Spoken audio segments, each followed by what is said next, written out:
Merci Guylaine, merci Françoise. Bonsoir à tous. Des stupéfiants qui vous arrivent le plus légalement possible dans votre boîte aux lettres, du cannabis Made in France qu'on relocalise et qu'on fait pousser à la maison. La France aurait-elle perdu la bataille contre la drogue? C'est le thème de ce 191e numéro de Complément d'enquête.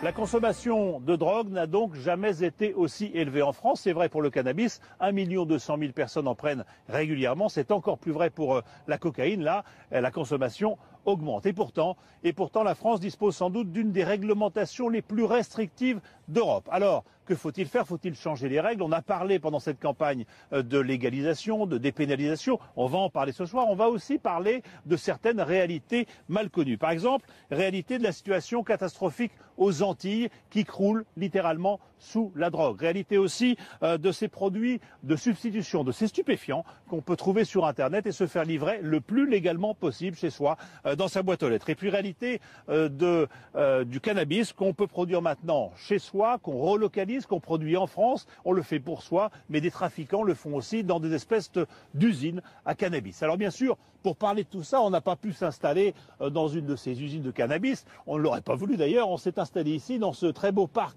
André Citroën, évidemment pas parce que c'est un lieu de deal, mais simplement parce que c'est un bel endroit. On recevra ici Marc Eddy, c'est un ancien drogué, il s'est reconverti dans la prévention, il a monté une société maintenant qui fait du diagnostic sur la consommation de drogue en entreprise. On recevra aussi le professeur Michel Reynaud, c'est un des meilleurs spécialistes français des questions d'addictologie. Et puis Arnaud Aubron, c'est un journaliste, il vient d'écrire Drug Store aux éditions Don Quichotte et il trouve lui qu'il faut arrêter l'interdit et prône évidemment la légalisation. Mais commençons donc par cette enquête en forme de constat, ça se passe aux Antilles, elle est signée Clément Castex, Philippe Maire et Alexis Pinel, ils sont allés en Martinique.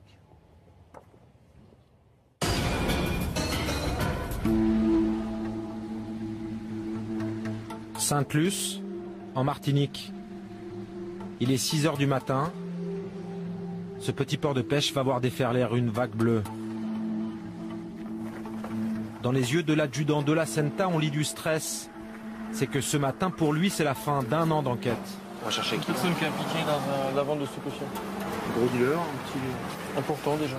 Au niveau local, oui. Il y a du danger, possiblement. Jusqu'à ce jour, pas connu, mais il faut être prudent. Comment il va? Une dizaine de gendarmes s'engouffrent dans une ruelle du centre-ville. Au milieu, l'appartement du dealer. Pas de bélier, pas de porte défoncée. L'enquêteur frappe tout simplement à la porte. Il connaît bien le bonhomme. Ouvre. Ouvre la porte, s'il te plaît. Viens, c'est Laurent, je veux te voir. Ouvre. Ouvre la porte, s'il te plaît. Au saut du lit, Viens, résigné, l'homme obéit aux gendarmes. Est-ce que tu veux faire revenir quelqu'un de ta famille que tu es en garde à vue? Non. Non? D'accord. Tu as droit de te taire aussi. D'accord? Je vais te faire signer ça, tes droits. Sur la table là-bas? Voilà, ici. Arthur n'a pas tenté de fuir. Malgré les menottes, la fouille, il est même plutôt détendu. Comment vous vous sentez? Comment vous allez? Ça va. C'est pas la peine de moule, quoi. L'homme n'a même pas pris la peine de cacher sa marchandise. Elle est là, posée dans la cuisine. Ça c'est quoi? Ça c'est quoi ça? C'est l'herbe. Ça c'est l'herbe? Oui. Il n'y a que de l'herbe là-dedans, Raphaël? Oui. Jolie prise pour les gendarmes. C'est combien la grosse là? 2 kilos d'herbe et cette plaquette blanche. Qu'est-ce que c'est? C'est du crack. C'est quoi? C'est un dérivé de cocaïne qui est bien plus puissant que la cocaïne. Ici là. Dangereux? Très addictif. Aux côtés du dealer, sa compagne, 20 ans, enceinte. Elle est accusée de recel, accusée d'avoir vécu de l'argent de la drogue. Revenu estimé, 3 000 € par mois. Leur appartement est fouillé de fond en comble, sans ménagement. Les gendarmes vont saisir des dizaines de vêtements de marque, tout neufs. Avec ça, ils vont évaluer le train de vie du trentenaire. Mais Arthur n'est pas inquiet. Pour lui, écouler de la drogue, ça n'est pas si grave. J'ai pas tué, j'ai pas violé, j'ai pas fait, j'ai pas braqué. J'ai essayé de vivre quoi. 50 €. Ok. En vendant un peu de drogue. En vendant un peu de drogue. Arthur est aussi poursuivi dans une affaire de cambriolage. Il risque quelques longues années de prison, mais son arrestation ne résout pas grand-chose. Le garçon va vite être remplacé. Le problème, c'est que dès qu'il y en a un qui perd sa place, il y en a un qui prend le relais derrière. Il faut beaucoup travailler pour arriver à remonter, à identifier tout le monde. Chaque année, la petite compagnie du Marin traite une dizaine d'affaires comme celle-ci. En Martinique, la vente de drogue est un business juteux, car la demande est très forte. Samedi soir à Fort-de-France, 140 000 habitants. Tous les week-ends, la ville la plus peuplée de l'île affiche aussi les nuits les plus chaudes. Nous suivons la brigade anti-criminalité. La drogue occupe les 3/4 de leur activité. Ce soir, il ne pleut pas. Les accros au crack errent partout dans la ville.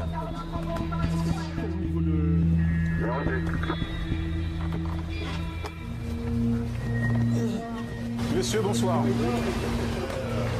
Contrôle de police.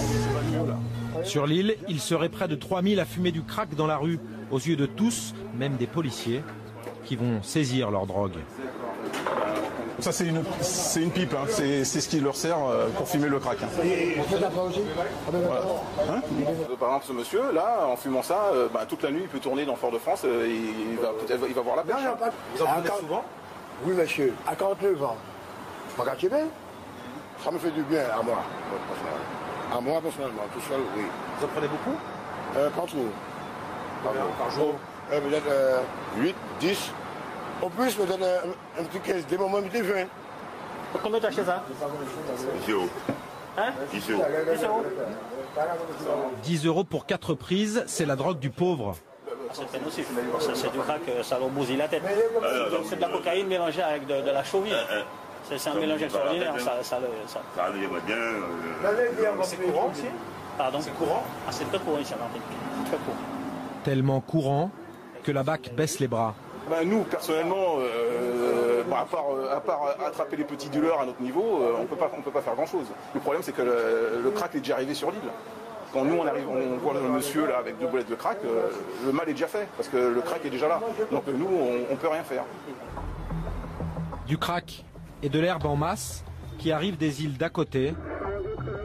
Là-dessus, rajouter 2/3 des jeunes au chômage. Résultat, à Fort-de-France, les revendeurs pullulent.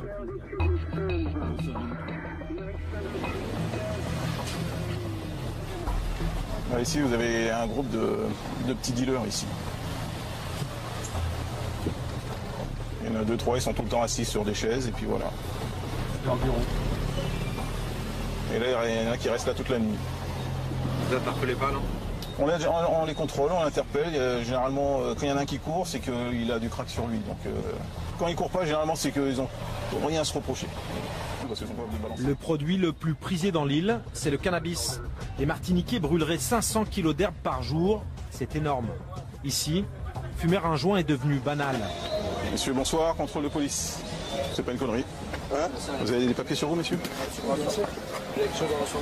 Vous avez des produits stupéfiants sur vous ou pas? Il est où?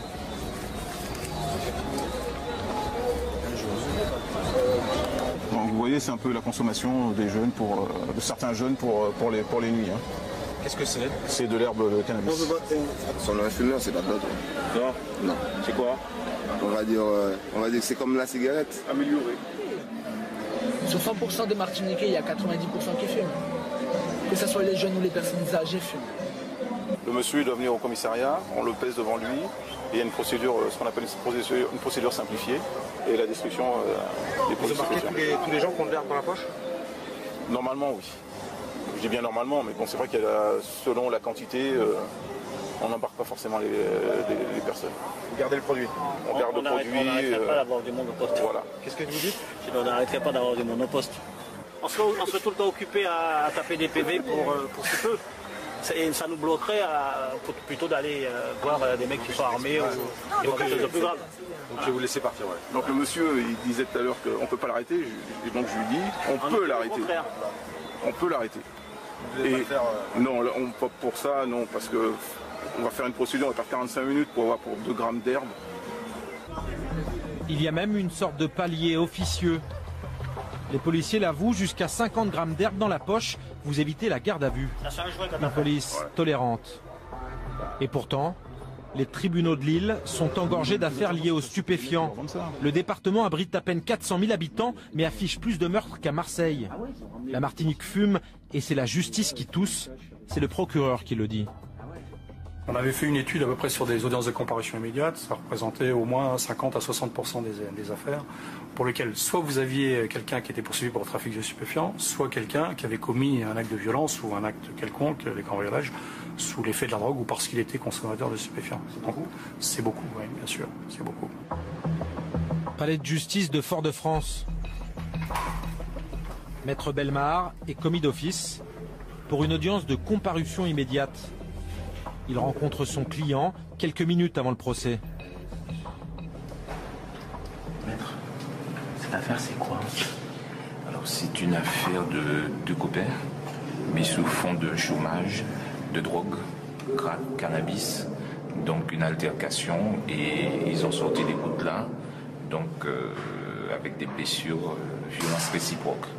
Le problème c'est qu'ils sont chacun récidives. Le président et ses assesseurs vont juger les 2 ex-amis. Ils risquent la prison ferme pour avoir échangé des coups de couteau. L'audience est ouverte. Vous avez, semble-t-il, un contentieux entre vous qui remonte à quelques mois. Alors on ne sait pas très bien la nature exacte de ce contentieux. Monsieur, vous affirmez que monsieur auparavant vous reproche de ne pas avoir aidé son frère lorsqu'il était en prison. C'est ce que vous avez indiqué. Et vous, monsieur, vous parlez d'une accumulation de petites paroles qui ont fait que vous n'êtes plus amis, comme c'était le cas auparavant. Parce qu'il y a un troisième motif qui a été allégué, c'est que vous avez un business d'herbe entre vous et qu'il y a un problème, un litige sur ce business d'herbe. Non. C'est ça, monsieur? Non. C'est pas ça? Le juge soupçonne les 2 chômeurs de trafic de drogue, mais il n'a aucune preuve. La procureure demande 6 mois de prison ferme pour l'homme en rouge et 2 ans pour son compère, déjà condamné 13 fois par la justice. Un dossier qui vient encore une fois témoigner d'une banalisation absolument affligeante de la violence dans notre département. Ce qui est sûr, c'est qu'au moment des faits, les 2 prévenus étaient ivres. Vous aviez consommé autre chose que de l'alcool ou pas? Un joint de cannabis. Un joint de cannabis, monsieur? Oui. Un joint aussi? Un seul? 2, 3. 2, 3. En cas de récidive, être drogué ou alcoolisé a tendance à alourdir la peine. Maître Bellemare va en jouer pour accabler l'homme au t-shirt bleu, l'agresseur de son client. Mais est-ce que vous consommez du crack? De temps en temps. De temps en temps. Vous consommez du crack, monsieur? Oui, non. Non, vous ne consommez pas. Leur avenir va être tranché en 10 minutes par la cour. Ils ont 22 et 34 ans. Direction la prison. Le tribunal vous déclare coupable des faits qui vous sont reprochés, vous condamne à la peine de 6 mois d'emprisonnement, ordonne votre maintien en détention. En ce qui vous concerne, monsieur, le tribunal vous déclare coupable et vous condamne à la peine planchée de 2 ans d'emprisonnement ferme, ordonne votre maintien en détention. Les voilà partis pour Ducos, l'unique prison de Martinique. 500 places, 1000 détenus. Et si le seul tort de la Martinique, c'était sa place sur le globe? Ici, le climat permet à l'herbe de pousser n'importe où. Du coup, c'est Saint-Vincent, Sainte-Lucie, des îles toutes proches qui se chargent de fournir le département français en tonnes de cannabis. Nous sommes à l'Océartis, les stupes. Bonjour, merci de nous accueillir. Voici le commissaire Frédéric Ménard, le patron. À 7000 km de Paris, il s'occupe de traquer la cocaïne, qui elle aussi transite en masse dans le coin. Écoutez, la cocaïne, puisque c'est ce qui nous intéresse, est produite en Amérique du Sud. Donc quand vous regardez dans cette direction-là, vers le sud, à environ 400, un petit peu moins de 400 km, on va dire 300 km. Martinique, Guadeloupe, Saint-Martin, on est à quelques centaines de kilomètres des producteurs que sont le Pérou, la Bolivie et surtout la Colombie. Effectivement, à quelques encablures des côtes françaises finalement. Un petit bout de France collé aux producteurs mondiaux de cocaïne qui exportent chaque année entre 1000 et 1500 tonnes de poudre. Pas de chance, les Antilles sont sur la route. Je suis un narcotrafiquant colombien, qu'est-ce que je fais de ma cocaïne? Écoutez, votre cocaïne, vous allez tenter de la faire transiter par le Venezuela. Donc ici même, donc tout au bout de l'arc antillais. Ça charge ici, les voiliers. Les voiliers très fréquemment remontent ensuite le long de l'arc antillais. Remontent l'arc antillais pour ensuite souvent passer par ici, le passage du Sombrero, la passe de la Negada, et ensuite repartir vers l'Europe, donc il se trouve complètement à l'est là-bas. Si la majorité traverse l'Atlantique en voilier, on estime que chaque mois entre 2 et 300 kilos de coke débarquent en Martinique. Donc une fois la cocaïne livrée en Martinique, elle repart à hauteur de 70 à 80% vers l'Europe, vers la France, et ça va passer par le biais de mules, par le biais de colis postaux, de fret, par le biais de conteneurs également. Le reste est consommé sur place, transformé en crack. Depuis 10 ans, la France a investi des dizaines de millions d'euros pour lutter contre les puissants narcotrafiquants, mais ça n'est pas simple. Malheureusement, quelles que soient les mailles du filet qu'on essaye de tendre, ça passera toujours parce que on a tendance à dire, des fois en plaisantant entre nous, que l'imagination des trafiquants est sans limite. Et on le constate nous effectivement au quotidien. Ils ont une imagination fertile pour réussir à faire passer le produit. Ils ont des moyens évidemment financiers considérables. Pour autant, nous, je trouve qu'on s'en sort plutôt pas mal. La France l'année dernière a saisi 10 tonnes de cocaïne. Et notamment dans cette zone ici en Martinique, nous avons travaillé nous-mêmes Antenne Caraïbes sur 7 tonnes de cocaïne. Avec les États-Unis, la France est en pointe dans cette guerre contre les stupéfiants. Pourtant, seuls 10 à 15% de la drogue mondiale est saisie. Ça veut dire que près de 90% est consommé. Retour avec les gendarmes. En l'air, le souci de la Martinique se dévoile. 300 km de côte, de plage, un paradis pour les touristes, mais aussi pour les trafiquants. Ils viennent avec des gueules qui sont assez petites, même si elles sont motorisées, et ils peuvent se déplacer n'importe où et débarquer n'importe où. Donc que ce soit des plages de type mangrove ou des plages tout simplement de sable. Hein.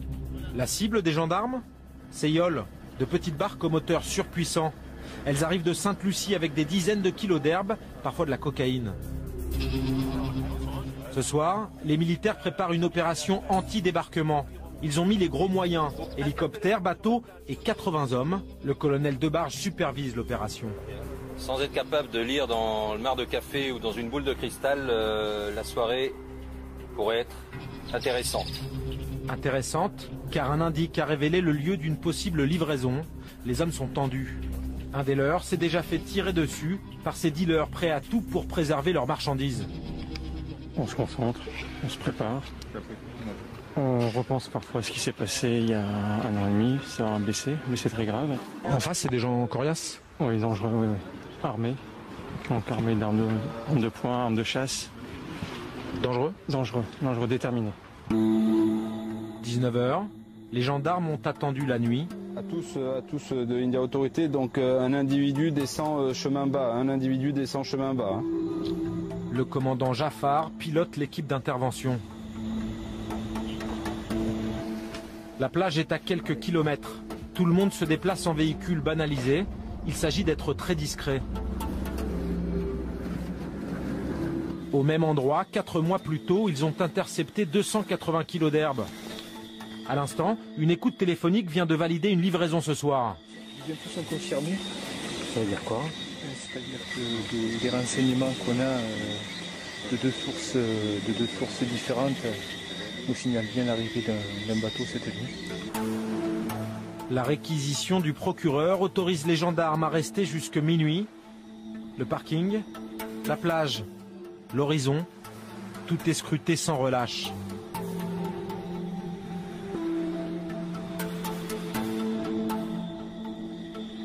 Il y a quelque chose en vue là? Non, pour l'instant on n'a rien en vue. D'abord, c'est très rapide. À partir du moment où on détecte une gueule qui serait susceptible de rentrer dans la baie, en moins de 2 minutes, elle a bitché et 3 minutes après, elle a commencé à débarquer. Donc c'est quelque chose où il faut être très réactif pour le dispositif. Sur la mer calme, RAS, le néant. Il fait 30 degrés. Les gendarmes vont planquer 5 heures sur cette plage. Pour rien. Minuit, c'est fini. La lutte contre la drogue, une guerre presque déjà perdue. Non, c'est pas perdu d'avance, puisque des fois on en attrape, donc il y en a beaucoup à dire que c'est pas. Mais il y en a, on sait qu'il y en a beaucoup qui passent. On sait que c'est un fléau pour cette île, mais non, on peut pas laisser.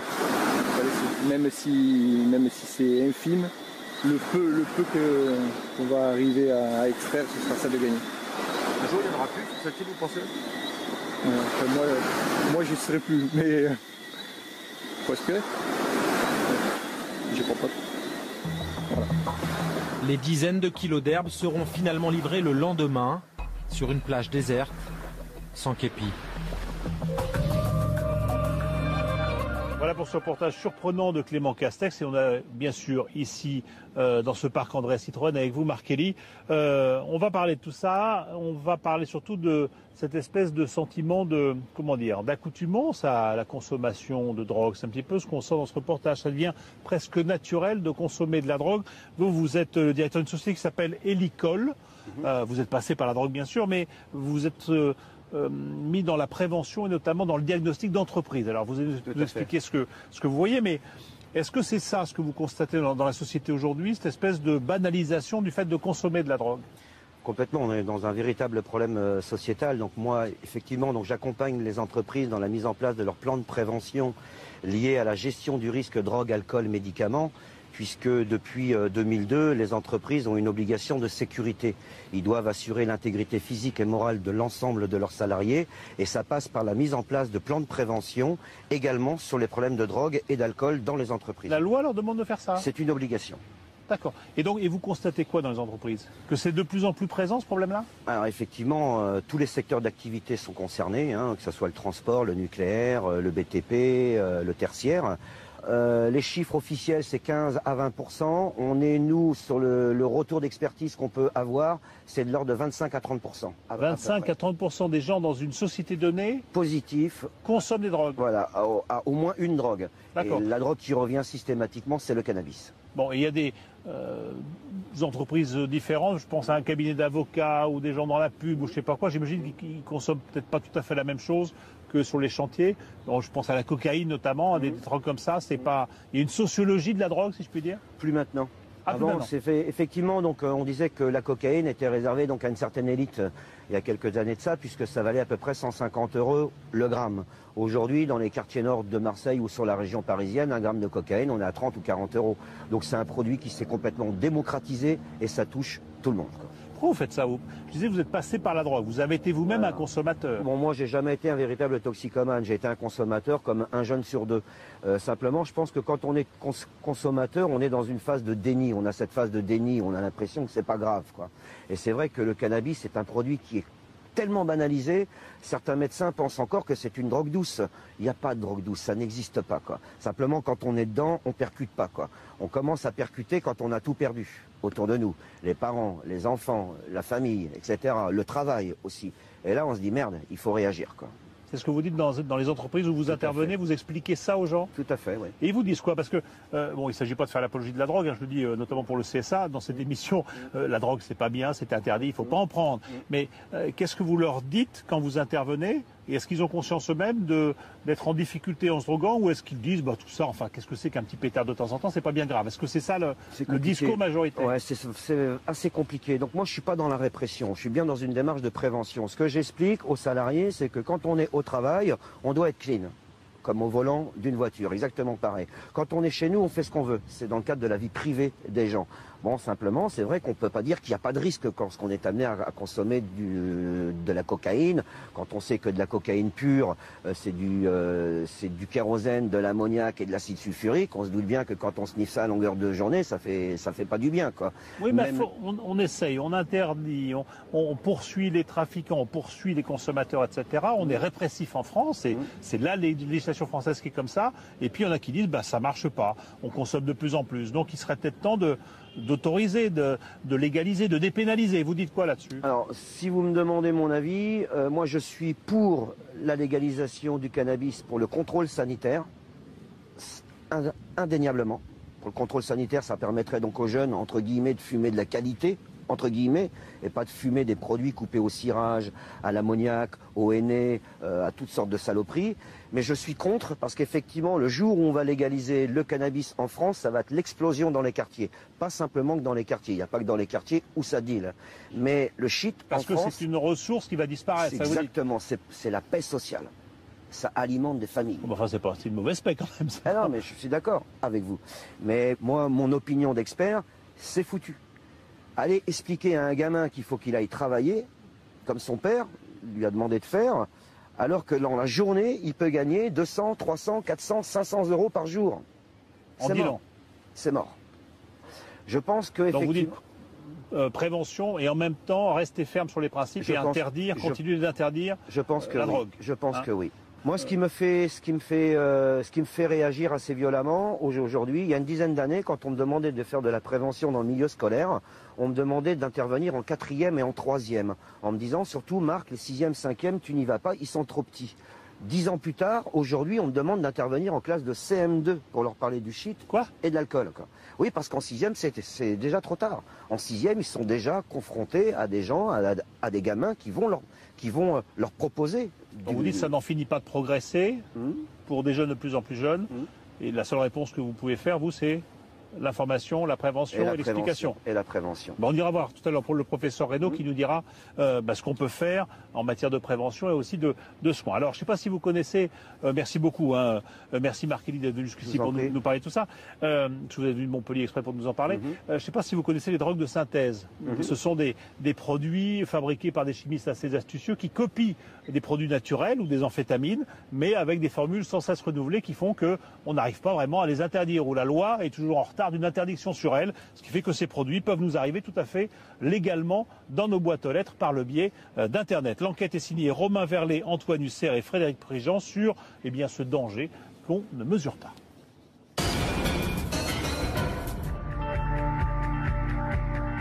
C'est une enveloppe qui vient de Pologne. Nous l'avons reçue par la poste le matin même. À l'intérieur, de la drogue commandée sur Internet. Nous nous rendons au CHU de Caen pour faire analyser cette substance qui nous a été livrée en 48 heures à domicile. Bonjour mesdames, bonjour professeur. Romain Verlet, France 2. Enchanté. Nous avons acheté une drogue de synthèse qui n'est pas encore référencée au tableau officiel des stupéfiants. Pour 23 € dans ce sachet, 1 gramme de méthoxétamine. Méthoxétamine, ok. Bon, belle poudre, blanc un peu crème. On va le mettre en analyse tout de suite. Alors, je suis.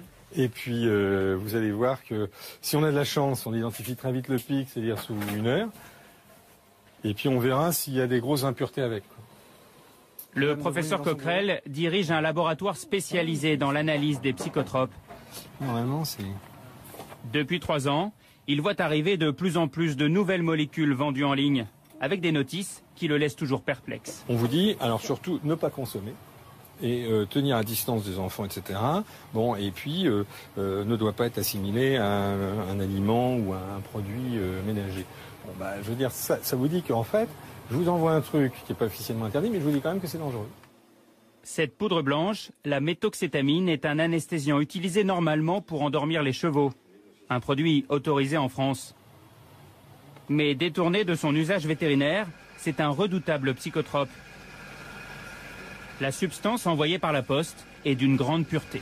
La poudre qui a été vendue correspond bien au nom qui était porté sur l'étiquette. Ça c'est légal, je peux me promener avec. C'est non illégal, j'irai. Le temps qu'on se penche officiellement sur ce produit et qu'on puisse le classer comme dangereux, donc stupéfiant.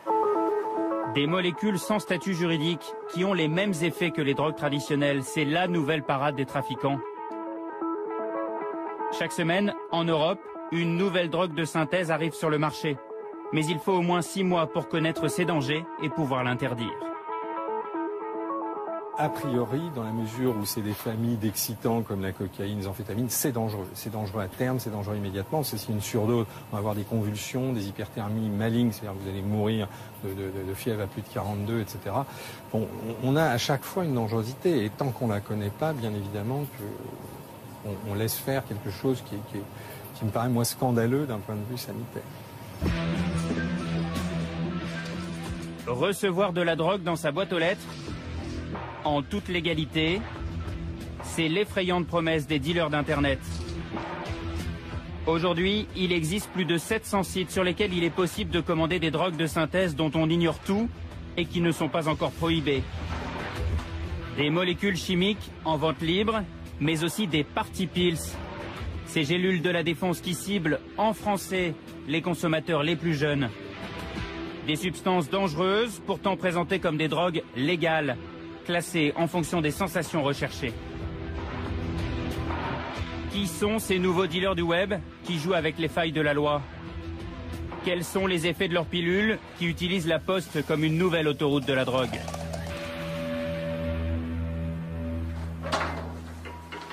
Bonjour monsieur. Enchanté, Pierre. Pierre est toxicomane depuis l'âge de 13 ans.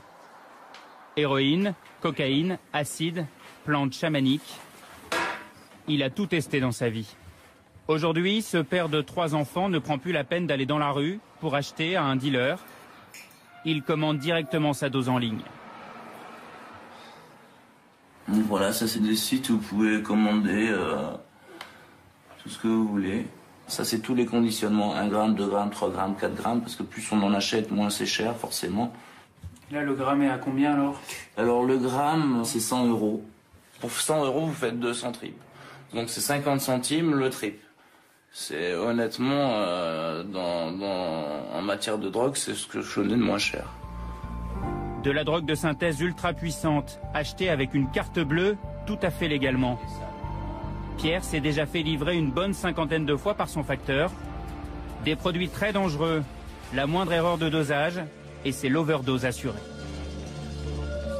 C'est la grosse cochonnerie, hein. Quand on fume ce type de produit, le goût qu'on a dans la bouche, c'est un goût de plastique brûlé. On sent bien qu'on fume un truc hyper chimique. On sent bien qu'on se détruit les poumons. De toutes les expériences, de tout ce que j'ai pu vivre en matière de drogue, c'est ce que j'ai connu de plus puissant. On a l'impression d'être visité par Dieu. C'est tellement fort qu'on est marqué à vie. Donc, c'est pas des produits à prendre à la légère, ça c'est sûr. Sur Internet, on trouve donc des drogues dévastatrices, prisées par les junkies. Mais le phénomène le plus inquiétant est celui des party pills. Des cachets qui miment les effets de l'ecstasy ou de la cocaïne, sans être pour autant classés comme stupéfiants. En Europe, 1 jeune sur 20 aurait déjà pris de ces produits de synthèse, sans doute rassurés par leur apparente légalité. De l'autre côté du globe, en Nouvelle-Zélande, nous avons pu rencontrer un homme qui a fait fortune grâce à ce vide juridique. Avec son look de rockstar, voici Matt Boden, l'inventeur des party pills. L'homme se vante d'avoir écoulé 26 millions de cachets. Dans ce pays où les pilules de la fête se vendent à tous les coins de rue. Bienvenue chez Cosmic. Comme vous pouvez voir, ce n'est pas une échoppe sombre et sordide. C'est une boutique claire, pleine de couleurs, et c'est très sympa de venir ici. Mais attention, depuis cet été et la Coupe du Monde de rugby, la loi est plus sévère et seuls les party pills les moins dosés sont encore en vente libre. Ces produits ne doivent pas être trop forts. Ce ne sont pas des substituts aux drogues dures, mais ils donnent de bonnes sensations pour les gens qui cherchent à avoir la pêche ou à se détendre. Pendant 8 ans, et jusqu'à l'été dernier, Matt Boden a pu vendre en toute légalité en Nouvelle-Zélande et dans le monde entier des pilules surpuissantes qui imitaient les drogues dures. Il a aussi lancé la mode du cannabis de synthèse. Une drogue légale qui permet de contourner la loi, interdisant de fumer de la marijuana. c'est ça. Je vous présente Nisha. Nisha. Et c'est ici qu'on fabrique le cannabis de synthèse. Pour moi, c'est vraiment le parrain. Pourquoi vous l'appelez comme ça? On a beaucoup appris de lui, on ne pourra jamais aller aussi loin. Le parrain de quoi? Le parrain des drogues légales. C'est comme ça que les médias m'appellent ici. Vous allez voir comment se produit du cannabis de synthèse. Bienvenue chez d'authentiques fabricants de drogue. Donc ici, vous avez notre chaîne de production. C'est là que nous fabriquons nos produits, que nous les emballons. On a même une machine pour aller plus vite. De l'herbe inoffensive est imprégné de THC de synthèse, le principe actif du cannabis, reproduit chimiquement. Vous voyez le produit, tout est minutieusement pesé. Nous faisons des paquets de 3 grammes et de 7 grammes. Le plus surprenant, c'est qu'en août dernier, le cannabis de synthèse a pourtant été interdit par la loi en Nouvelle-Zélande. Mais les chimistes ont travaillé vite et quelques semaines plus tard, une nouvelle formule était mise au point, tout aussi puissante que la première, mais elle encore parfaitement légale. Toutes les 6 semaines, les formules changent. C'est tout le problème avec la prohibition. Si vous continuez à interdire les drogues, à chaque fois qu'une drogue est classée illicite, la suivante arrive sur le marché le lendemain. C'est comme ça que ça marche. Et il y en a décidément pour tous les goûts. Des joints aromatisés à la menthe, aux fruits exotiques ou à la pêche. De quoi séduire les jeunes en Nouvelle-Zélande et partout dans le monde. Il y a encore peu, la France était notre 3e marché pour les achats en ligne de pilules. On a un site internet en .fr. Il ne fonctionne pas en ce moment, mais nous espérons bien le relancer. Après avoir longtemps laissé faire, le pays se donne 1 an pour étudier ces nouvelles drogues de synthèse. Un moratoire pendant lequel les trafiquants et les mafias ont pris le relais de Matt Boden. Chez lui, le dealer du web imagine les nouvelles drogues qu'il pourra peut-être commercialiser dès l'an prochain. Salut. Salut. Comment ça va? Il est convaincu que ces substances sont une réponse aux dangers de l'alcool et des drogues dures. Il dit œuvrer pour sa fille. Chisandra a 7 ans. Dans 10 ou 11 ans, elle ira en boîte de nuit. Donc j'ai 10 ans pour nettoyer le marché avant que mes enfants ne sortent faire la fête. Et je pense que je suis sur la bonne voie. Quand j'étais jeune, j'allais en boîte de nuit. Et à l'époque, si vous preniez trop de drogues, des mauvaises, vous risquiez de mourir. Mon objectif, c'est que quand ma fille sortira faire la fête, ça n'arrive plus jamais. Ça va? Ça va bien, merci. On va vérifier. En attendant, en France, les douaniers ont bien du mal à faire le tri entre toutes ces drogues, légales ou illégales, qui arrivent par avion. En région parisienne, dans l'un des plus grands centres de tri postal, les agents voient passer 13 000 colis par jour. Ils n'en contrôlent que 2% au hasard ou selon la provenance et l'apparence des paquets. La récolte du matin a été fructueuse. Au laboratoire des douanes, des stupéfiants classiques et des produits à la mode vendus sur Internet vont être analysés. Ça se présente sous diverses formes. Ça peut être, comme dans ce cas-là, de l'écorce. Ça, ce sont des champignons hallucinogènes. Voilà, sinon, on a des échantillons sous forme de petites boîtes, alors qu'ils peuvent contenir de petits comprimés. En permanence, c'est une course sans fin. Dès qu'une substance a été reconnue stupéfiante, l'imagination la transforme un tout petit peu au niveau de sa structure, mais pour essayer de garder les mêmes effets. Dernier exemple en date, la méphédrone, interdite en 2010, après avoir fait des ravages dans toute l'Europe. Voilà. Désormais, c'est un de ses dérivés que les douaniers interceptent dans les colis. D'accord. Elle est classée parmi les stupéfiants, oui. Voilà. Et celle-ci, qui ressemble vraiment comme 2 gouttes d'eau, ne l'est pas. N'est pas interdite. D'accord. Pas encore. Ici, ils ont rajouté un bâton, quoi. Voilà. On peut dire ça comme ça. Il y a cette partie-là en plus. Si on coupait là, on a exactement la même chose. D'accord. Pour faire ça, qu'est-ce que c'est compliqué ou pas? Pour des chimistes, tout peut se faire. Nous avons rencontré un nouvel accro à cette molécule, aujourd'hui vendue en toute légalité sur Internet. Julien a 45 ans. Lui qui n'avait jamais fumé un joint de sa vie, a acheté en ligne ses premières doses il y a 1 an et demi. Une drogue dure qu'il a coupée du monde, enfermé dans sa bulle. Je peux passer ma journée à essayer de trouver quelque chose sur Internet. L'ordinateur, c'est une tentation extrêmement forte. Quand je dois le nommer, c'est vrai que c'est pour moi le diable. C'est le diable qui est là, qui est présent et auquel il faut résister.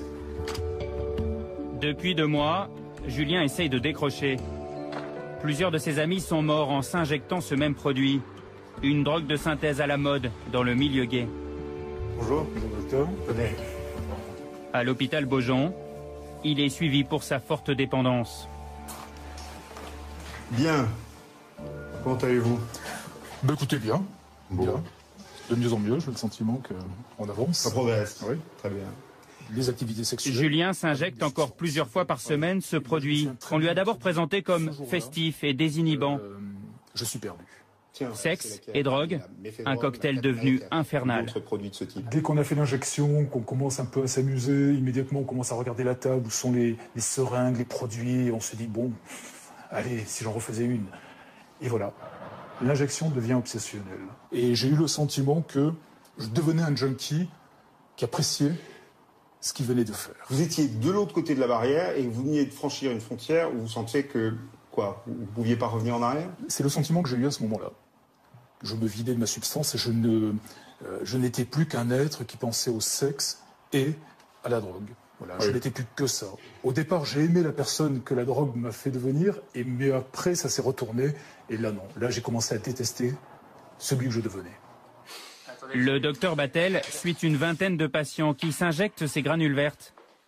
Comme pour faire moins peur, avec ces produits, on ne dit plus se shooter, mais se slammer. C'est pourtant la même chose. Le mode d'injection est absolument dramatique parce qu'il va engendrer une toxicomanie extrêmement dure.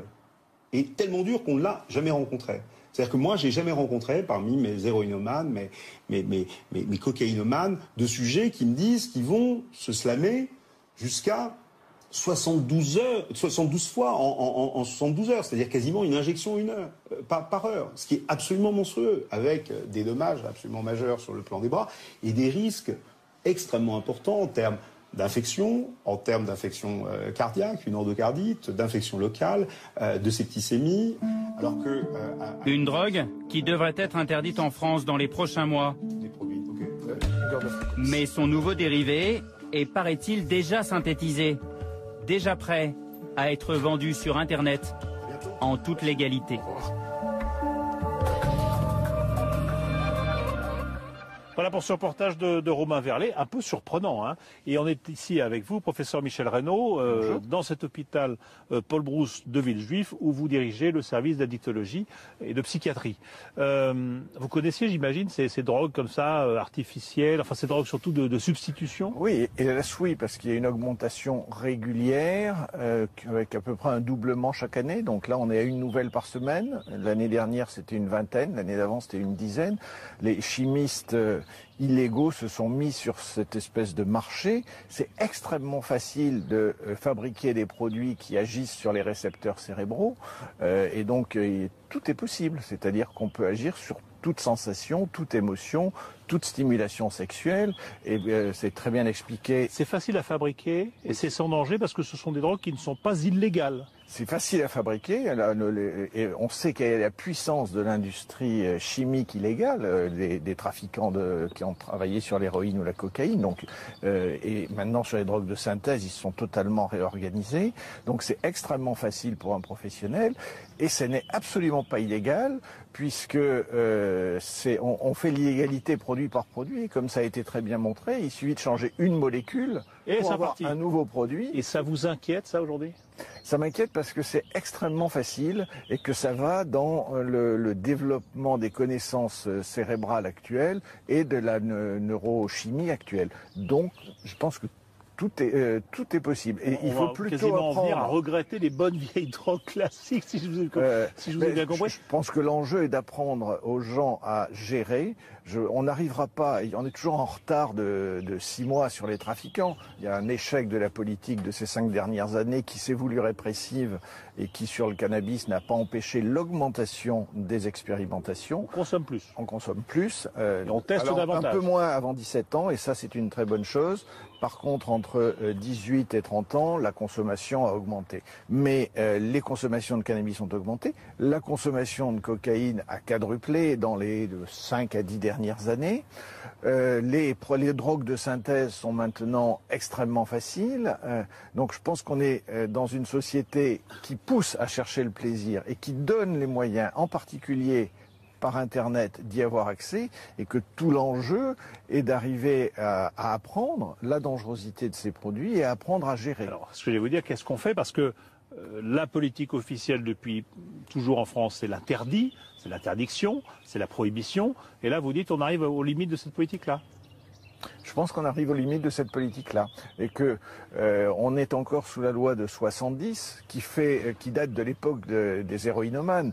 Le cannabis à l'époque n'avait aucune importance. Donc on traite de la même manière des drogues complètement différentes. Donc il faut qu'on ait une politique d'information générale et une prévention avec des interventions ciblées le plus précoce possible dans les écoles, chez les jeunes, enfin dans les collèges et lycées, dans les lieux festifs, pour chez les exclus. la nature des produits et leur dangerosité. Non, pour commencer à soigner le plus tôt possible. Ah bon, directement. Lorsqu'il y a des consommations, dès qu'elles commencent à poser des problèmes, il faudrait qu'il y ait une réponse sanitaire. Bon, et vous ne craignez pas que avec vraisemblablement une première réponse répressive pour les produits interdits. Et vous ne craignez pas que légaliser ou dépénaliser ou autoriser, ça risque pas de faire exploser complètement la consommation et de supprimer cet interdit qui peut être une barrière et un frein? Alors on peut imaginer une régulation, c'est-à-dire un interdit chez les moins de 18 ans de toute consommation, car c'est l'âge le plus à risque, et une répression de toutes les consommations nocives pour autrui et de tous les actes nocifs pour autrui, et puis parallèlement un repérage, une intervention précoce. Bon, parce que là on arrive très en aval, c'est-à-dire lorsque les gens sont déjà très gravement atteints. D'accord, et vous dites on a intérêt, il serait temps d'avoir un vrai débat là-dessus, qu'on en parle vraiment. Je pense qu'il faut avoir un débat, mais qui prenne le temps d'essayer de réfléchir à des solutions pragmatiques et efficaces. Parce qu'on sait, vous me disiez l'interdit, on a vu dans les pays d'Europe, la législation sur le cannabis est très variée.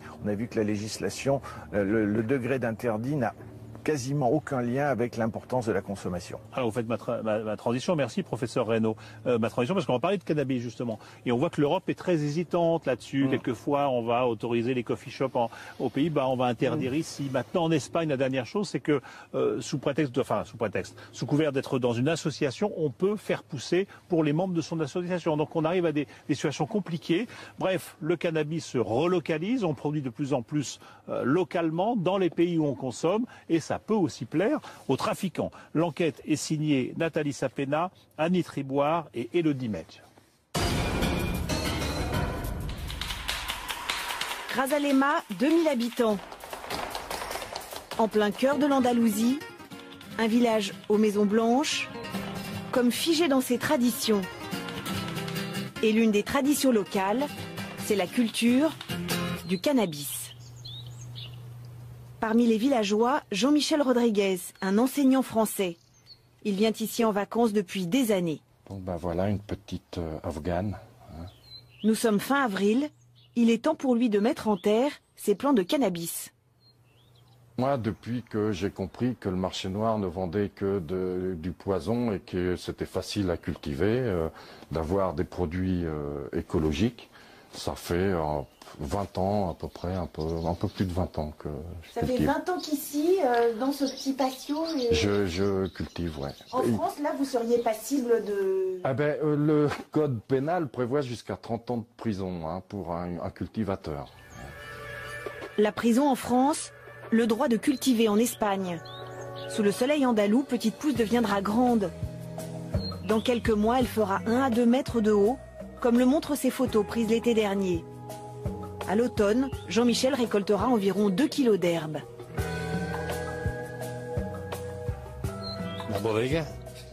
Jean-Michel a le droit de faire pousser, mais aussi de distribuer son cannabis, sans être poursuivi pour trafic de drogue. C'est une variété Claustrum. Mais il y a 2 conditions à respecter.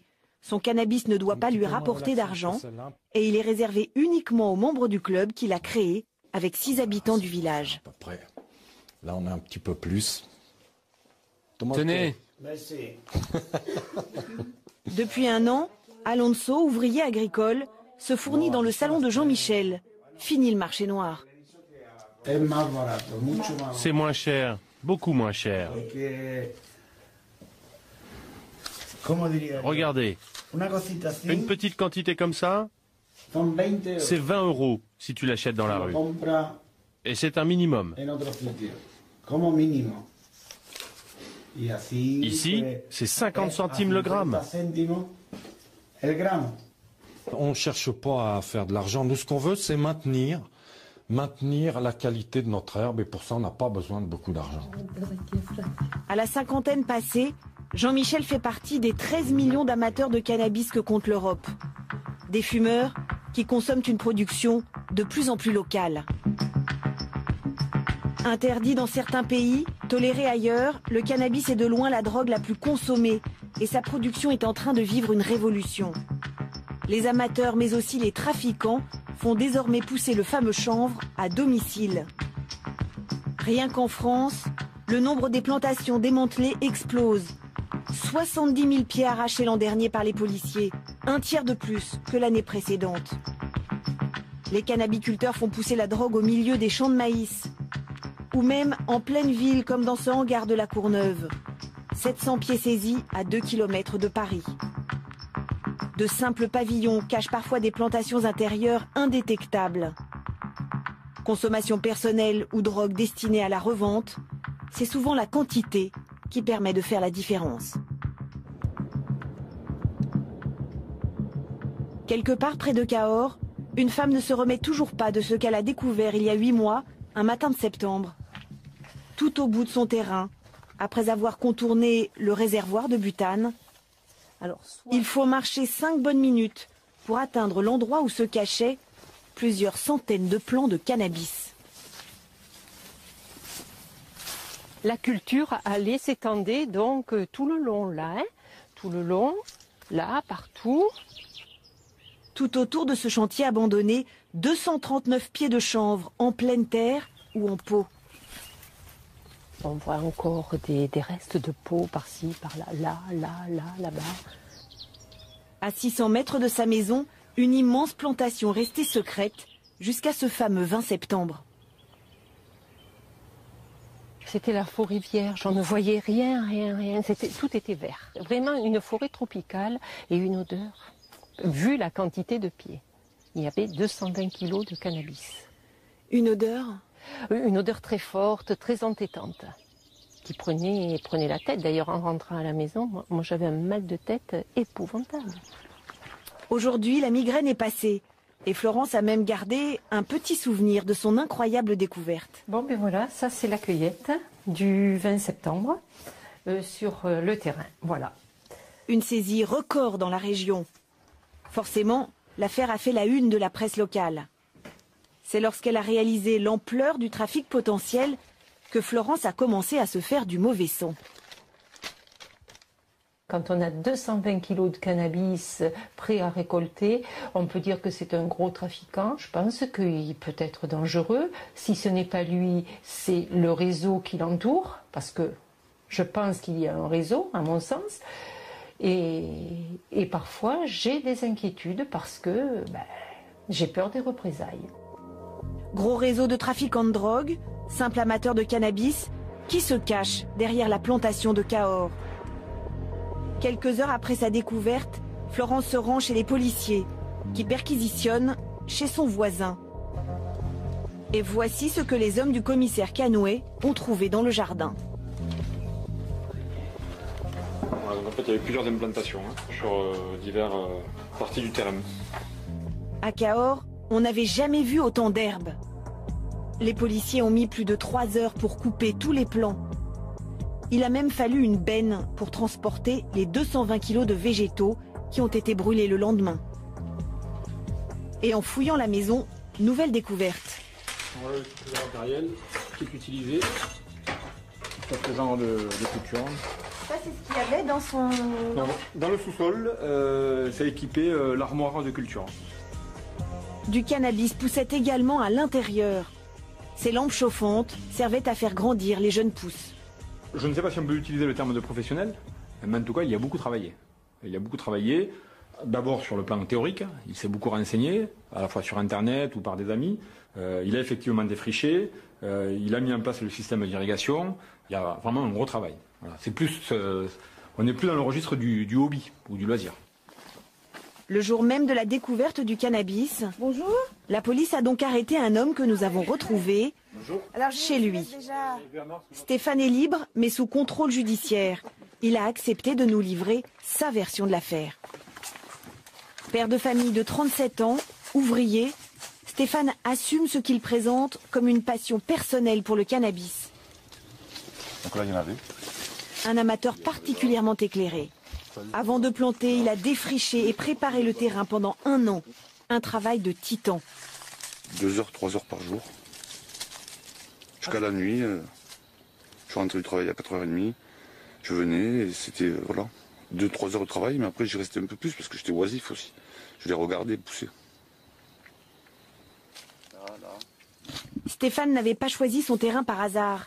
Les arbres camouflaient parfaitement le cannabis, aisément repérable par les hélicoptères de la gendarmerie. Par vue aérienne, capte tout. Hein. Donc oui, j'avais pensé à ça. J'ai pas pensé à tout. Hein. Mais à ça, oui. En voyant toute son installation et surtout la quantité de cannabis planté, difficile de croire qu'il s'agissait d'une production personnelle. C'est la première fois que vous plantiez. C'est pourtant la version de Stéphane. Ça paraît fou. Et pourtant, c'était la vérité. Ce gros fumeur de joint, sans casier judiciaire, affirme qu'il voulait faire la récolte de sa vie. Non, c'était pour moi. Je fumais beaucoup, je buvais beaucoup, donc je me rendais pas compte de la gravité. J'étais dans un autre monde, quoi. Je fumais même au travail, je fumais, mon patron est au courant, je fumais toute la journée. Je fumais 20-30 joints par jour. Et des gros joints, quoi. Donc j'étais ailleurs. Mais vous n'auriez pas eu envie d'en vendre? J'en donnais, mais je n'en vendais pas. J'en vendais pas parce que j'aime pas. Je voyais les relations que ça faisait quand moi j'étais acheteur. Et je voulais pas de ces relations-là. Et je voulais pas de va-et-vient, et je voulais pas m'afficher, parce que je suis très casanier, j'allais jamais en ville, je restais chez moi. À lui de convaincre la justice. S'il est considéré comme un trafiquant, il risque la prison ferme. En tant que consommateur, il s'expose à une simple amende. La lutte contre les plantations clandestines s'intensifie en France. En Belgique, c'est devenu une priorité nationale. L'an dernier, les autorités du pays ont démantelé plus de 1000 plantations, 3 par jour. Les policiers ont arraché 340 000 plants, 5 fois plus qu'en France. Un cannabis exporté à 90% vers les Pays-Bas. Quelque part près d'Anvers, un centre de formation de la police belge. Pour aider les jeunes recrues à déjouer les ruses des trafiquants, le centre possède même sa propre plantation ultramoderne. La visite est assurée par l'inspecteur principal, Alexandre Kopp. C'est une plantation indoor, avec les lampes typiques qu'on peut retrouver, donc ce qu'on appelle des wings, avec des lampes à décharge de sodium de 600 watts. Vous voyez effectivement qu'on peut retrouver des ventilateurs, ce qui va permettre d'homogénéiser la chaleur au sein de la plantation. On a des filtres à charbon actif, les 2 grands tubes blancs que vous avez là, qui eux vont permettre d'aspirer l'air. Et cet air va être rejeté à l'extérieur, mais sans odeur, donc quelque part un air pur. Petit détail, dans cette plantation factice, le cannabis est en plastique. Pour produire de façon quasi industrielle alors que la répression s'accroît, les trafiquants sont de plus en plus inventifs. Dernière trouvaille, cette plantation mobile cachée dans une remorque saisie l'an dernier. Elle peut se déplacer d'endroit en endroit. Il suffit d'avoir une prise extérieure pour pouvoir fonctionner les différentes lampes. Donc c'est encore plus camouflé en fait. C'est encore plus camouflé, beaucoup plus difficile pour les services de police de retomber dessus, oui, tout à fait. En Belgique et en France, on arrache les plantations clandestines. Pendant ce temps-là, de l'autre côté des Pyrénées, on plante de façon quasi légale. Retour en Espagne, dans la région de Barcelone. Jaume a créé un club privé pour les fumeurs d'Igualada. Il porte un nom sans équivoque, Acció Canábica, un établissement qui a pignon sur rue. Ses adhérents viennent fumer quelques joints après leur journée de travail. Ils viennent aussi se fournir en cannabis. Avant, j'achetais dans la rue, au marché noir. Ici, c'est plus facile. Ah oui, il suffit de venir, pas besoin d'appeler des inconnus pour trouver son cannabis. C'est plus pratique et plus sûr. Depuis 3 ans, Jaume dirige bénévolement ce club qui vient d'atteindre une centaine d'amateurs. Les gens acceptent de plus en plus que l'on consomme du cannabis. Et c'est de moins en moins réprimé. En ce qui nous concerne, nous sommes installés ici depuis longtemps, la mairie le sait, la presse nous connaît, nous n'avons rien à cacher. Pour fournir ses adhérents, le club doit produire chaque année une dizaine de kilos d'herbe. Pour cela, il possède ses propres plantations. Une partie d'entre elles est cachée au sous-sol. Aucun des membres n'a le droit d'entrer ici, ni personne de l'extérieur, seulement les personnes autorisées. Derrière cette porte, une soixantaine de pieds de différentes variétés, prêts à être récoltés. Une plantation qui est exploitée avec l'accord des autorités locales. L'an dernier, la police est venue ici, dans ce local, et a vu les plantes. Elle ne les a ni emportées, ni coupées. Le tribunal de la ville d'Igualada a classé notre affaire et nous a donné la permission de faire ce que nous voulions avec nos plantes. Ce n'est pas vraiment autorisé, mais ce n'est pas illégal non plus. Un vide juridique dans lequel se sont engouffrés des centaines de clubs en Espagne. Pour fournir ses 5000 membres, l'un d'entre eux a même demandé à pouvoir exploiter une parcelle de 2 hectares, de quoi planter près de 20 000 pieds.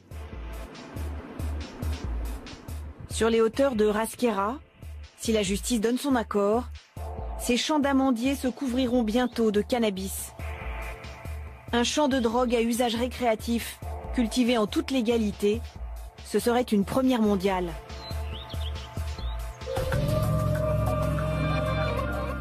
Voilà pour ce reportage de Nathalie Sapena et de Annick Tribois. On est bien sûr ici toujours dans le parc André Citroën avec vous, Arnaud Aubron. Alors vous êtes rédacteur en chef aux Arocs et vous vous êtes spécialisé, vous nous direz pourquoi, sur la drogue. C'est devenu votre sujet de passion numéro 1. Et le dernier ouvrage que vous sortez, ça s'appelle Drug Store. C'est un jeu de mots pour dire que la planète est un gigantesque magasin de drogue. Pour dire qu'effectivement, si on compte les drogues licites et illicites, ça fait beaucoup de gens qui consomment des drogues. Bon. Tout à fait. Et c'est le dictionnaire rock historique et politique des drogues chez Don Quichotte. Voilà. Vous trouvez que la drogue, et vous le dites dans votre prologue, qu'on en parle mal. Et vous citez cette phrase qui est assez rigolote. Vous dites les drogues provoquent des comportements irrationnels chez ceux qui n'en consomment jamais. Autrement dit, ceux qui en parlent mal, c'est ceux qui n'en prennent pas. Ouais, c'est vrai que c'est un sujet sur lequel il y a beaucoup de tabous, il y a beaucoup de clichés, il y a beaucoup de préjugés.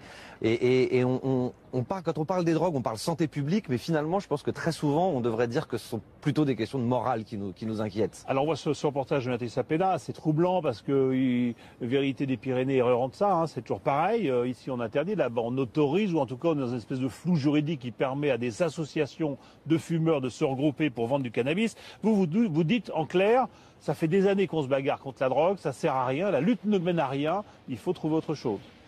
On le voit, on n'a pas cette impression en France, parce qu'en France, les choses ne bougent pas. Mais à l'étranger, partout en Europe, les choses bougent. Je veux dire, aujourd'hui, la France fait partie des 4 ou 5 derniers pays européens. On prévoit des peines de prison pour des simples usagers de stupéfiants, y compris des usagers de cannabis. On a toujours l'impression que finalement, l'un dans l'autre, tout ça va bien. Enfin, il faut jamais oublier qu'il y a 100 000 personnes tous les ans qui se font arrêter pour simple consommation de cannabis. Donc ce n'est quand même pas rien, c'est beaucoup d'activités policières. Et vous voulez quoi? Légalisation, dépénalisation? légalisation? Alors, je ne pense pas qu'il y a de modèle idéal. Ce que je pense, c'est qu'il y a des choses à essayer. Là, on le voit dans ce reportage sur le modèle espagnol. C'est un modèle qui est intéressant. Et alors, ce qui est intéressant dans le modèle espagnol, c'est qu'ils sont allés voir la Commission européenne et ils leur ont demandé est-ce que finalement ce modèle contrevient aux traités internationaux et aux règles européennes? Et en Europe, on a dit bah non. Non, parce que finalement, c'est de la consommation à des fins personnelles, donc ça passe. Donc c'est intéressant, ça se tente. Mais qui devient quasi industriel quand les associations en viennent à cultiver des hectares et des hectares de Tout à fait, mais ce qui est intéressant, c'est que tout cela est déposé en préfecture. Alors les gens qui ont fait ce genre d'association disent que c'est assez intéressant d'aller en préfecture déposer ce genre d'association. Et finalement, c'est assez contrôlé et ça règle le problème du marché noir. Je ne pense pas qu'il y a de modèle universel pour ça, mais il y a des choses à essayer. Et en France, c'est quelque chose qu'on n'arrive pas à envisager. Essayer la moindre chose. Qu'est-ce qui se passerait si on vous écoutait? Est-ce que ça voudrait dire qu'il y aura une explosion de la consommation de drogue en France et notamment chez les jeunes? A priori non, parce que tous les pays qui ont tenté des choses, alors je pense à la Californie, je pense au Portugal, je pense à l'Espagne, je pense aux Pays-Bas, on se rend compte qu'il n'y a pas d'explosion dans ces pays.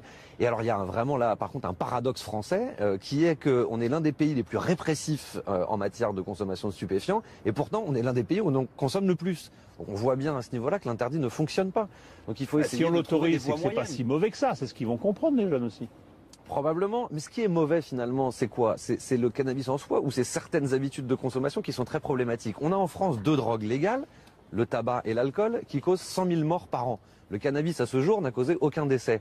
On voit bien là que finalement ce qui pose problème, c'est pas le danger, c'est pas la santé publique, c'est des représentations morales de tous ces produits. Alors il y en a qui disent, j'en fais partie, que justement pour les jeunes, vous parlez alcool et tabac. On se dit que l'alcool et le tabac, ça donnera des maladies plus tard, une cirrhose, un cancer, etc. Alors que la drogue et le cannabis, notamment à l'école, ça désocialise, ça rend parano éventuellement, ça fait baisser les résultats scolaires, ça hypothèque son présent et son avenir immédiat par rapport à ces drogues légales que sont le tabac et l'alcool. Par rapport à l'alcool, un jeune qui consommerait de l'alcool dans le cadre de l'école, je pense que ce serait pas beaucoup mieux qu'un jeune qui consommerait du cannabis. Il faut jamais oublier que dans tous les classements médicaux qui ont été réalisés par l'OMS en France, il y a eu un rapport de la commission Rock classait l'alcool et l'héroïne au même degré de dangerosité. C'est quelque chose qu'on n'arrive pas à imaginer. Et pourquoi? Quelle est la différence? Parce que dans un cas, on a des parents qui ont appris à leurs enfants que l'alcool, on n'allait pas consommer du whisky le matin, qu'on pouvait éventuellement boire un peu de vin rouge à table, des choses comme ça. On a civilisé cette drogue depuis des générations et des générations. Donc même si elle est chimiquement dangereuse, on a réussi à l'apprivoiser. Ce qui n'est absolument pas le cas de l'héroïne, mais à l'arrivée... Parce qu'on ne peut pas en parler, parce que c'est interdit, donc on ne peut pas avoir cette conduite-là. Exactement, exactement. Il faut essayer de civiliser les drogues. Alors, est-ce que politiquement ça va changer, puisque le gouvernement change, le président change? Alors, l'autre jour, il y a François Rebsamen, on ne sait pas s'il sera dans le gouvernement, c'est à l'heure où on enregistre, mais qui lui proposait de contraventionnaliser l'usage du cannabis, autrement dit de ne plus en faire un délit, mais une simple contravention. Il a été rabroué par François Hollande. Ça va bouger ou ça va pas bouger? Je pense que ça ne bougera pas. Je pense que ça ne bougera pas. Il y a un dossier qui pourrait avancer, qui est celui des salles de consommation d'héroïne auquel François Hollande s'est déclaré favorable, l'INSERM s'est déclaré favorable. Donc ça pourrait bouger sur ce dossier-là. Sur le dossier de dépénalisation, contraventionnalisation, ainsi de suite, il y a de grandes chances que ça ne bouge pas. Ça vous a déçu, ça? Oui, parce que je pense que c'est vraiment un sujet sur lequel la gauche pourrait tenter une avancée. Mais il y a un tabou, il y a un tel consensus sur cette question qu'effectivement on ne voit pas en France comment ça bougera, alors que dans beaucoup de pays européens, ça bouge actuellement. Vous diriez quoi à un jeune qui a envie de fumer son premier pétard? Que toutes les drogues sont dangereuses et qu'il n'y a pas de consommation anodine. Merci beaucoup. Je rappelle votre livre. Ça s'appelle donc Drug Store aux éditions Don Quichotte et c'est un dictionnaire en fait, dans lequel on pioche, on fait des découvertes à la fois sur des personnalités, des mots, des termes à propos bien sûr de la drogue. Voilà, on arrive au terme de cette émission. J'espère qu'elle vous aura permis d'y voir un petit peu plus clair sur ce qu'est la drogue et sur ce qu'il convient de faire à propos d'elle. Je remercie la ville de Paris, c'est Parc Jardin qui nous ouvre les portes de ce très beau parc. Je remercie ceux qui m'ont aidé à préparer l'émission, que ce soit Gilles Delbos et Joël Bruandé à la rédaction en chef, Fanny Rose-Conquier à la préparation des plateaux, Philippe Lallemand à leur réalisation. Je vous rappelle que vous pouvez nous retrouver sur les réseaux sociaux, que la semaine prochaine, eh bien, nous irons à Cannes parler a priori de cinéma. Ça devrait être le thème choisi pour Cannes. Voilà, je vous laisse avec Elisabeth Chongui et avant-première, puisque la soirée n'est pas finie sur France 2. Bonne soirée à vous. Dès maintenant, pour plus d'infos sur les reportages et réagir sur notre forum, rendez-vous sur france2.fr.